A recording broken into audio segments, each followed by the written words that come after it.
Mga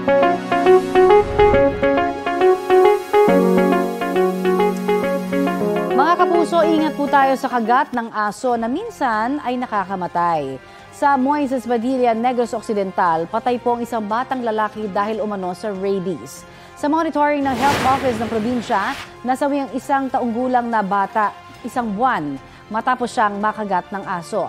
Inaalam pa nila kung positibo ang bata sa rabies. Sa tala ng Department of Health itong 2023, 6 ang namatay sa Negros Occidental dahil sa rabies.